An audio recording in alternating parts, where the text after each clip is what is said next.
क्या आप जानते हैं कि राइट ब्रदर्स से पूरे 8 साल पहले एक भारतीय ने आसमान में विमान उड़ा दिया था, और वो भी आधुनिक तकनीक से नहीं बल्कि प्राचीन वेदों के रहस्यमय ज्ञान के आधार पर। जी हाँ, ये कोई कल्पना नहीं, ये वो सच्चाई है जिसे इतिहास की किताबों से बड़ी चतुराई से मिटा दिया गया। लेकिन आज हम आपके सामने लाए हैं वो खतरनाक सच, जिसे वर्षों तक दबाया गया, छुपाया गया, ताकि दुनिया को भारत की असली ताकत का पता न चल सके। नमस्कार दोस्तों, आज मैं आपको ऐसे चौंका देने वाले रहस्यों से परिचित कराऊंगा जिनके बारे में जानकर आप न सिर्फ हैरान रह जाएंगे बल्कि गर्व से भर उठेंगे।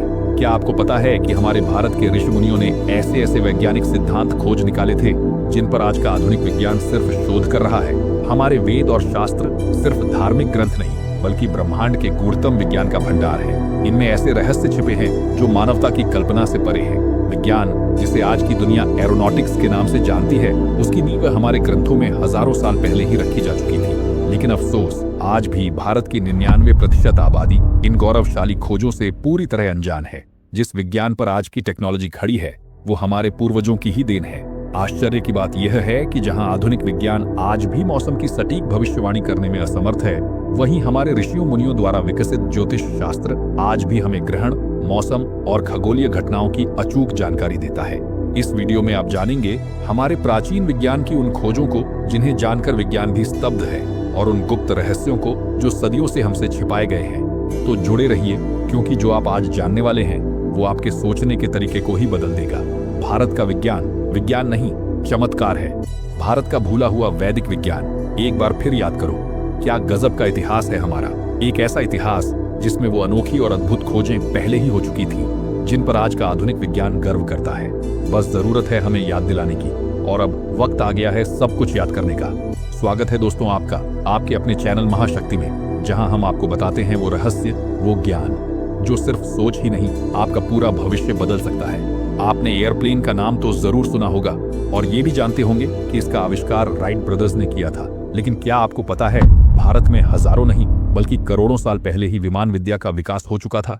रामायण और महाभारत जैसे ग्रंथों में साफ साफ वर्णन मिलता है उन उड़ने वाले यानों का, जिनका विज्ञान आज भी दुनिया पूरी तरह समझ नहीं पाई है।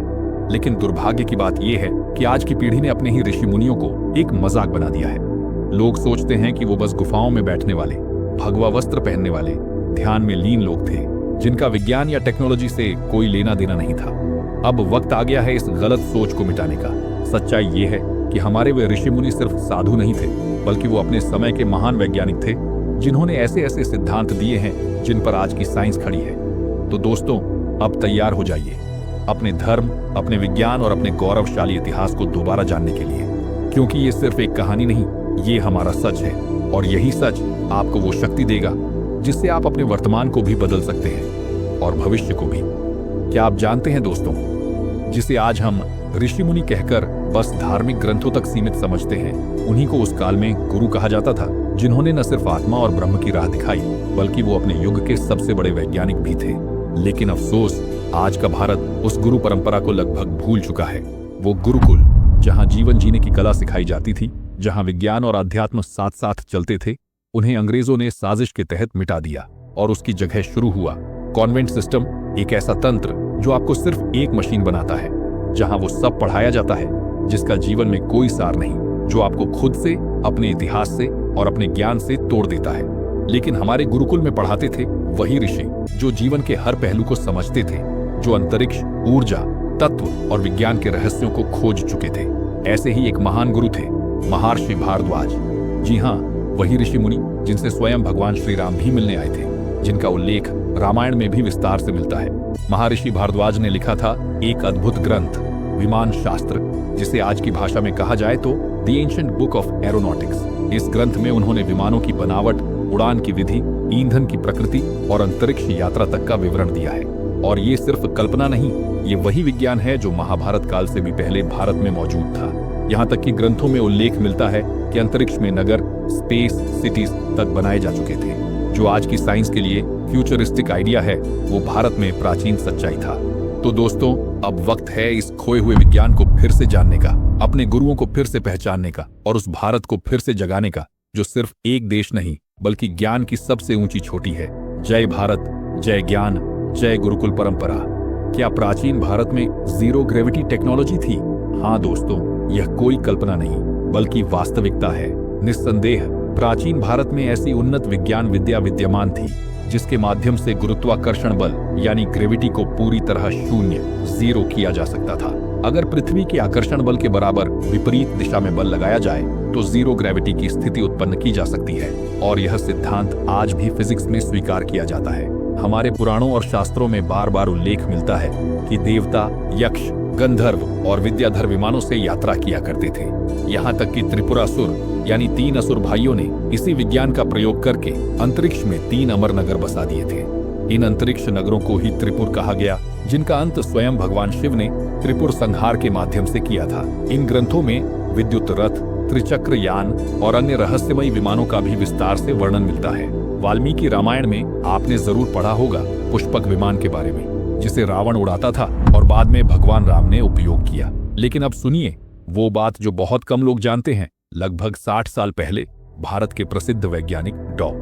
वामन राव काटेकर ने अपनी रिसर्च के आधार पर कहा था कि पुष्पक विमान की खोज वास्तव में अगस्त्य मुनि ने की थी, जिसका उल्लेख अगस्त्य संहिता की एक प्राचीन पांडुलिपि में मिलता है। और सिर्फ यही नहीं, अगस्त्य मुनि द्वारा लिखित अग्नियान ग्रंथ में यह भी बताया गया है कि विमान में किस प्रकार की विद्युत ऊर्जा, इलेक्ट्रिक पावर का प्रयोग होता था, और उसमें प्रयोग होता था मित्रावरुण तेज, एक रहस्यमयी ऊर्जा स्रोत जिसका वर्णन आज के विज्ञान में दुर्लभ है। और इन विद्याओं को और आगे विकसित किया था महर्षि भारद्वाज ने, जिन्हें भारत का प्रथम विमान शास्त्री कहा जाता है। उन्होंने अगस्त्य मुनि के विद्युतीय ज्ञान को और भी ऊंचाइयों तक पहुंचाया। तो सोचिए दोस्तों, जब आज की आधुनिक टेक्नोलॉजी चांद और मंगल तक पहुंच रही है, तो भारत हजारों साल पहले अंतरिक्ष में नगर बसा चुका था। अब समय आ गया है कि हम अपने प्राचीन विज्ञान को फिर से पहचानें, अपने आर्षि मुनियों को फिर से सम्मान दें और भारत के उस गौरवशाली इतिहास को फिर से जीवित करें, क्योंकि ये सिर्फ कहानी नहीं है, ये हमारी पहचान है। क्या प्राचीन भारत में एयरक्राफ्ट इंजीनियरिंग का विज्ञान था?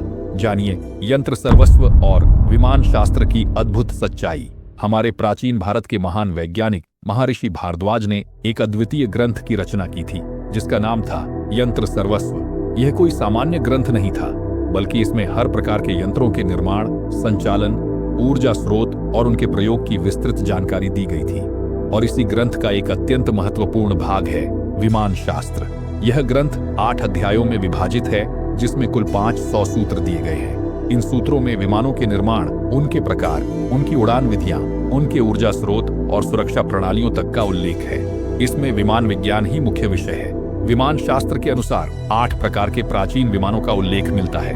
इनमें से सबसे उल्लेखनीय विमान है मरुत्सखा, जो पूरी तरह वायु से संचालित होता है, बिना किसी ईंधन के।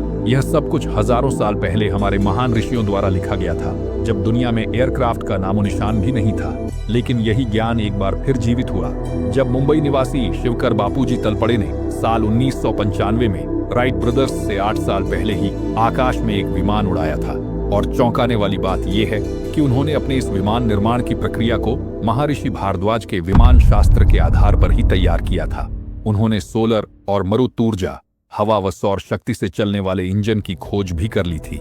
शुरुआत में इस ज्ञान को कल्पना कहकर नकारा गया, लेकिन जब वैज्ञानिकों ने विमान शास्त्र का गहराई से अध्ययन किया तो हैरान करने वाले तथ्य सामने आए। विमान की बनावट, उसमें उपयोग की गई धातुएं, ऊर्जा स्रोत, एयरडायनामिक्स और नियंत्रण प्रणाली, सभी कुछ आधुनिक विमान तकनीक से मेल खाते हैं। अब सोचिए, जिसे हम आधुनिक आविष्कार मानते हैं, वो हजारों साल पहले ऋषि मुनि भारद्वाज अपनी कलम से लिख चुके थे। लेकिन अफसोस, अंग्रेज सिर्फ हमारे धन और संसाधन ही नहीं लूट कर ले गए, बल्कि हमारे वेदों, ग्रंथों और वैदिक विज्ञान का वह अनमोल ज्ञान भी चुरा ले गए, जिसे उन्होंने अपने नाम से पेश किया और हमें भुला दिया गया। अब समय है जागने का, अपने गौरवशाली अतीत को जानने का और फिर से उस भारत को पहचानने का जो सिर्फ एक देश नहीं, बल्कि एक सभ्यता का शिखर है। जय वैदिक विज्ञान, जय भारत। भारत सिर्फ एक देश नहीं, बल्कि एक चेतना है। और दोस्तों, इतिहास को तोड़ा गया, ज्ञान को छुपाया गया और एक ऐसा सिस्टम खड़ा कर दिया गया जिसमें भारतवासी अपने ही गौरव को भूल जाए। हमें बांटा गया धर्म, जाति, भाषा, क्षेत्र और विचारधाराओं के नाम पर। और आज यही हाल है कि हम एक दूसरे को पहचानने के बजाय एक दूसरे पर ही शक करते हैं। लेकिन सच्चाई ये है, वही ऋषि मुनि, वही महान वैज्ञानिक, वही योद्धाओं की आत्मा आज भी आपके खून में बह रही है। आपके डीएनए में वो ऊर्जा अब भी जिंदा है, बस जरूरत है उन्हें फिर से याद दिलाने की। ये सिर्फ एक वीडियो नहीं, ये एक प्रयास है आपको ये बताने का कि आपने उस धरती पर जन्म लिया है जहां विश्व के सबसे महान वैज्ञानिक, योद्धा और गुरुओं ने जन्म लिया था, जिसकी धूल में भी इतिहास सांस लेता है। अब समय है सबको अपने धर्म और संस्कृति की सच्ची जानकारी देने का। इसीलिए इस वीडियो को ज्यादा से ज्यादा शेयर करें, हर भारतीय तक पहुंचाएं, ताकि दुनिया को पता चल सके कि जब बाकी दुनिया अंधकार में थी तब भारत विश्व गुरु बनकर उजाला फैला रहा था। आज जो विज्ञान सूरज और पृथ्वी की दूरी नापता है, उसे सैकड़ों साल पहले तुलसीदास जी ने हनुमान चालीसा में बस एक चौपाई में बता दिया था, जुग सहस्त्र योजन पर भानु। और आज की NSA की गणना भी उस दूरी से मेल खाती है। क्या ये मात्र संयोग है? नहीं, ये भारत की महाशक्ति है। So be Indian and be proud to be Indian. अगर ये वीडियो अच्छा लगा हो तो लाइक करो, प्यार फैलाओ और हर कोने तक शेयर करो, क्योंकि अब वक्त है जागने का और पूरी दुनिया को दिखाने का कि हम कौन थे, कौन हैं और कौन बनेंगे। अब अगर तुमने भी इस ज्ञान को सिर्फ कहानी समझकर छोड़ दिया तो याद रखना, वो इतिहास फिर दोहराया जाएगा, जहां हमारी पहचान, हमारी सभ्यता और हमारे ऋषियों का विज्ञान किसी म्यूजियम में बंद एक मिटती हुई याद बनकर रह जाएगा। पर अगर आज तुमने ये वीडियो सिर्फ देखा नहीं बल्कि इसे अपनी आवाज बना लिया, तो भारत फिर उठेगा, विज्ञान के साथ, संकल्प के साथ और सनातन शक्ति के साथ। तो उठो, जागो और इस वीडियो को इतना फैलाओ कि हर भारतीय को याद आ जाए कि वो सिर्फ एक नागरिक नहीं बल्कि एक दिव्य परंपरा का उत्तराधिकारी है। जब दुनिया कहे विज्ञान पश्चिम से आया, तो गर्ज कर बोलो, विज्ञान हमारे ऋषियों का संतान है। मैं आपसे मिलूंगा अगले वीडियो में, जहां आप आपसे मिलूंगा अगले जानेंगे ऐसा अद्भुत और अनोखा ज्ञान जो आपको जीवन भर कभी हारने नहीं देगा। खुश रहो, गर्व से जियो और भारत को फिर से पहचान दिलाओ। जय विज्ञान, जय वेद, जय भारत।